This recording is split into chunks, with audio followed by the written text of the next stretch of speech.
کا مرید ہو جاتا۔ تو خواجہ نظام الدین نے اس محجوب کا مطالعہ کیا، مطالعہ کرنے کے بعد فرماتے ہیں کہ لوگوں جس کو پیر کامل کی تلاش ہو، مرشد کامل کی تلاش ہو، اور اسے مرشد کامل اور پیر کامل نہ مل رہا ہو، وہ کشف المحجوب کا مطالعہ کرے، اللہ اس کتاب کی برکت سے اسے پیر کامل عطا فرما دیتا ہے۔ حضور خواجہ نظام الدین اولیاء جب حضور دادا صاحب کے مزار پہ حاضری دے کے جاتے نا، لمبے لمبے سانس لیتے، کھینچ کھینچ کے سانس لیتے، گہرے گہرے سانس لیتے، کہ جیسے ہوا میں آپ کو کوئی عجیب سی خوشبو محسوس ہو رہی ہو، ایسے تازہ سانس لیتے اور گہرے گہرے سانس لیتے۔ آپ کے خلفاء نے ایک دن پوچھا کہ حضرت آپ جب بھی داتا کی نگری میں آتے ہیں، حضور داتا کا بخش رحمہ کے قدموں میں آتے ہیں، آپ کی کیفیت غیر ہو جاتی ہے، ماجرا کیا ہے؟ بڑے گہرے گہرے سانس لیتے، بڑے لمبے لمبے سانس لیتے، کیا محسوس کرتے ہیں؟ تو حضور خواجہ نظام الدین اولیاء فرماتے ہیں مجھے داتا کی کلموں میں جنت کی خوشبو آتی ہے۔ حضور بابا فرید الدین گنج شکر رحمۃ اللہ علیہ، حضور سید داتا گنج بخش رحمۃ اللہ علیہ کے مزار اقدس پہ اپنے ساتھیوں کے ساتھ، اپنے خلفاء کے ساتھ، مریدین کے ساتھ آئے، آپ نے حاضری دی۔ حاضری دینے کے بعد کسی مرید نے پوچھا کہ قبلہ آپ کے دربار پر تو ایک جنت کا دروازہ لگا، تو یہاں داتا صاحب جن کے مزار پہ آپ جیسا ولی حاضری دینے کے لیے آیا ہے، قبلہ جہاں جنت کا کوئی دروازہ نہیں، مجھے یوں لگتا ہے کہ آپ کا جو مقام ہے نا، یہ صاحب مزار سے کہیں زیادہ بلند ہے۔ حضور بابا فرید الدین گنج شکر رحمۃ اللہ علیہ بولے کہ تم نے یہ دعویٰ کیسے کر دیا؟ کہا قبلہ آپ کے دربار پہ جائیں، آپ کی بارگاہ میں جائیں، آپ کے آستانے پہ جائیں، تو وہاں ایک جنتی دروازہ نصب ہے کہ جو اس سے گزر جاتا ہے اللہ اسے جنت عطا فرما دیتا ہے۔ یہ ولیوں کے قرب کا فیض ہے، جو ولیوں کے قرب میں آ جاتا ہے، جو قرآن کا وعدہ ہے فَادْخُلِي فِي عِبَادِي وَادْخُلِي جَنَّتِي، کہ تم میرے ولیوں میں آ جاؤ میں تمہیں جنت عطا کروں گا۔ لوگ حیران ہوتے ہیں کیسے ہو سکتا ہے؟ بھئی ایسے ہو سکتا ہے، حدیث میں حضور نے فرمایا الجنت تحت اقدام الامہات، کہ لوگ اللہ نے جنت تمہاری ماں کے قدموں تلے رکھی ہے۔ اب ماں کے قدم اٹھا کے دیکھو تو کوئی دروازہ نظر نہیں آتا ہے، معنی یہ ہے کہ ماں کی خدمت کرو اللہ جنت عطا فرما دے گا۔ بابا فرید کا جو بہشتی دروازہ ہے نا، اس کا مقصد بھی یہ ہے کہ تم بابا فرید کی صحبت میں آ جاؤ، یہاں آؤ گے بابا جی کی نگاہ ہو جائے گی، کوئی بے نمازی ہوگا نمازی بن جائے گا، بے عمل ہوگا آپ کی نگاہ سے با عمل ہو جائے گا، با عمل ہو جائے گا تو اللہ ولیوں کی محبت کا صدقہ جنت بھی عطا فرما دے گا۔ ایسا نہیں ہے کہ انسان سارا سال جناب نہ نماز پڑھے نہ قرآن کے قریب جائے، سارا سال حرام کھاتا رہے، لوگوں کے حقوق پہ ڈاکہ ڈالتا رہے، ان کی دل آزاری کرتا رہے، اور پھر کہے کہ بابا فرید جاؤں گا اور جنت کے دروازے سے گزر کے جنت میں جاؤں گا۔ جس نے یہ بہانہ تلاش کر رکھا ہے نا بابا، ایسے کام نہیں بنے گا، ایسے کام نہیں بنے گا۔ جنتی دروازے کا معنی یہ ہے کہ جو اس دروازے سے گزر جائے، بابا جی کی نگاہ ہو جائے اور اس کے دل کی دنیا بدلے، تو پھر اللہ تعالیٰ اس دروازے کا صدقہ اس کو جنت عطا فرمائے گا۔ یہ بابا فرید کا جو بہشتی دروازہ ہے نا، اس کا یہ معنی موجود ہے۔ میں ایک مرتبہ قبلہ وہاں سے گیا ہوں حرام کے اندر، تو وہاں جب جانا ہوا تو اتنی لمبی قطار، اور پھر وہاں پر جناب جو داروغے بیٹھے ہیں ان کے ڈنڈے الگ آدھی اور دھکم پہ الگ، یقین مانے میرا تو حوصلہ ہی نہیں پڑا کہ میں اس کتار کے اندر جا سکوں، اور اس پوری کتار میں جب میں نے نظر ڈالی تو مجھے کوئی باشرا انسان کہاں نظر نہیں آیا، بہت مشکل اکا دکا کوئی لوگ تھے، وگرنہ اکثر لوگ ایسے تھے کہ جن کے حال اور رویے سے صاف پتہ چل رہا تھا کہ ان میں کوئی نمازی نہیں تھی، اکثر لوگوں کی تعداد ایسے تھی۔ تو یہ جو عقیدہ اور نظریہ ہم نے بنا لیا ہے نا کہ بس وہاں چلے جاؤ اور سارے بیڑے پار ہیں، پھر واپس آؤ تو دوبارہ وہی دو نمبری شروع کر دو، وہی لوگوں کے حق پہ ڈاکہ، وہی ملاوٹیں، وہی رشوتوں کے بازار گرم ہو جائیں، کوئی سود خور ہے تو وہ سود خور رہے، کوئی ماں باپ کا نافرمان ہے وہ ماں باپ کا نافرمان رہے، بس ایک عقیدہ بنا دیا کہ وہاں سے گزروں گا جنت لے لوں گا۔ نہیں، جنت لینا اتنا آسان نہیں ہے، جنت لینے کے لیے خود کو اس قابل بنانا پڑتا۔ اللہ نے جن لوگوں کے ساتھ قرآن پاک میں جنت کا وعدہ کیا، کبھی ان کے حوال پڑھ کر دیکھیں۔ مراد یہ ہے کہ وہاں بابا جی کی صحبت میں چلے جاؤ، نگاہ ہو جائے، کردار بدل جائے، عمل بدل جائے، سوچ بدل جائے، اور انسان سر سے لے کر پاؤں تک محبت مصطفیٰ کی تصویر بن جائے۔ جب ایسا ہو جائے گا تو اللہ جنت بھی عطا فرما دے گا۔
جن کے ہمسائے کے ہمیں حاصل ہے. کون کون سی باتیں آپ کو سناؤں.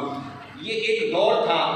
علامہ امجد نعیم سیفی صاحب شاید علماء سے آپ نے یہ بات سنی، لیکن یہ بات بڑی معروف ہے. ایک زمانہ تھا کہ کچھ لوگوں نے ہوا اڑا دی کہ یہ جس مزار میں لوگ حاضری دینے آتے ہیں جہاں حضور سید داتا بخش رحمۃ اللہ علیہ کا دستقبل نہیں ہے، کیونکہ یہ تو کہیں راوی کے کنارے بیٹھے تھے. تو آج کل ایک کلام بھی پڑا جاتا ہے، راوی دے کنڈے میرے داتا ڈیرا لایا. تو راوی تو کہیں کوسوں دور ہے، تو یہاں آپ کا مزار اقدس کیسے ہو سکتا ہے؟ تو کہیں راوی کے قریب ہوگا یا شاہی قلعے کے دائیں بائیں کسی نے ہوا اڑائی کہ وہاں کی خبر ہے. یہاں جو لوگ حاضری دینے آتے ہیں تو وہ بے سود ہے ان کی حاضری، یہ ہوا اڑی. اس پہ مضامین لکھے بدعقیدہ لوگوں نے اپنی کتابوں کے اندر. تو انہیں ایام میں کہیں یہ بات مولانا سردار احمد اللہ علیہ فیصل آباد والے محدث اعظم، محدث قدیر، محدث بر صغیر، محدث شہید، ان تک یہ بات پہنچی. تو آپ حاضری کی گھر سے حضور سید داتا بخش رحمۃ اللہ علیہ کے مزار اقدس پہ آئے، حاضری دی. حاضری دینے کے بعد آپ نے کہا لوگوں کو اعلان کر دو کہ جس کو شک ہو کہ حضور داتا صاحب یہاں نہیں ہیں، عصر کی نماز آ کر یہاں پڑھے اور پھر وہ آ کر انکار تو کر کے دیکھے، انکار تو کر کے دیکھے. اگر میں اس کو پختہ دلیل نہ دے سکوں. لوگوں نے پوچھا قبلہ دلیل کیا ہوگی؟ کہا کہ یہاں کھڑے ہو کر جس کو اس مزار کے داتا صاحب کے مزار ہونے پر شک ہے تو پھر داتا کو آواز دینا میرا کام ہے اور قبر سے داتا کی آواز سننا لوگوں کا کام ہے. کہا آواز میں دوں گا، آواز میں دوں گا، اور اگر داتا صاحب قبر سے نہ پکارے تو میں تمہارا، اور اگر قبر سے آواز داتا صاحب کی آ جائے تو پھر وعدہ کرو تم ہمارے، پھر تم ہمارے اجنڈے پر آ جاؤ. اعلان ہو گیا. لوگوں کا جب میرا پھر وہاں اکٹھا. اب لوگ دیکھ رہے ہیں سب عقیدت مندوں کا ہجوم ہے. نماز اثر ہوتی ہے. حضور سید محدث اعظم رحمۃ اللہ علیہ کھڑے ہوئے. آپ نے حضور داتا صاحب کی عظمت میں خطبہ ارشاد فرمایا اور خطبہ ارشاد فرمانے کے بعد اس کثیر مجمع سے آپ نے مخاطب ہو کر کہا کہ ہاں بھی ہے کسی کو شک؟ ہاتھ اٹھائے. کوئی ہے کہنے والا کہ یہاں داتا صاحب کی قبر نہیں ہے؟ اب مجمع میں سکوت طاری ہے. کسی کی ہمت نہیں ہو رہی کہ کھڑا ہو جائے. پتہ تھا کہ سامنے مرد کلندر کھڑا ہے، یہاں کچھ بھی ہو سکتا ہے. ایک سکوت طاری رہا، خاموشی طاری رہی. لوگ ایک دوسرے کا وہ دیکھتے رہ گئے. وقت گزرتا رہا یہاں تک کہ اذان مغرب کا وقت ہو گیا. نماز مغرب ادا کر دی گئی تو کسی نے حضور سید سردار احمد رحمۃ اللہ علیہ سے پوچھا کہ اتنا بڑا دعویٰ آپ نے کر دیا، اتنا بڑا دعویٰ آپ نے کر دیا. اگر کوئی مجمع میں کھڑا ہو جاتا اور کہہ دیتا کہ ہاں مجھے شک ہے تو قبلہ پھر آپ کیا کرتے؟ مولانا سردار احمد رحمۃ اللہ علیہ نے فرمایا کہ یہ دعویٰ میں نے نہیں کیا تھا، یہ تو خود داتا صاحب نے مجھ سے دعویٰ کروایا تھا. یہ خود داتا صاحب نے مجھ سے دعویٰ کروایا تھا. ماشاء اللہ ہمارے ٹاؤن شپ کے مرکزی بنا کمیٹی کے چیئرمین جناب شیخ بابر نصیر صاحب تشریف لائے اور صدر محترم جناب ملک مختار مکھر صاحب اور جناب محترم شریف شہاب صاحب اور ترکی صاحب تشریف لائے.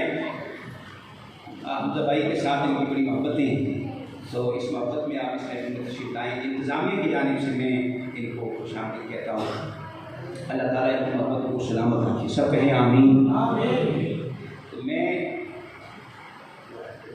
عرض کر رہا ہوں کہ آپ سے جب یہ کہا گیا نا کہ قبلہ آپ اتنا بڑا دعویٰ کر رہے ہیں تو اگر جو کھڑا ہوتا ہے تو کیا بنتا؟ کہا کہ دعویٰ میں نے نہیں کیا. میں جب نماز عصر کے بعد رات میں دیکھا نا تو مجھے داتا صاحب نے اپنا دیدار عطا فرمایا اور فرمانے لگے کہ سردار احمد یہ جو لوگ آج کل ہمارے بارے میں باتیں کر رہے ہیں نا کہ ہم یہاں پر نہیں ہیں، ان کو ذرا تو کھڑا ہو کر بتا دیں، کھڑا ہو کر بتا دیں اور دکھا دے دنیا کو ہمارا جلوہ. کہا قبلہ کیا کروں؟ کہا کرنا کیا ہے، تم ہمیں آواز دینا تمہارا کام ہے، قبر کے اندر سے جواب دینا ہمارا کام ہے.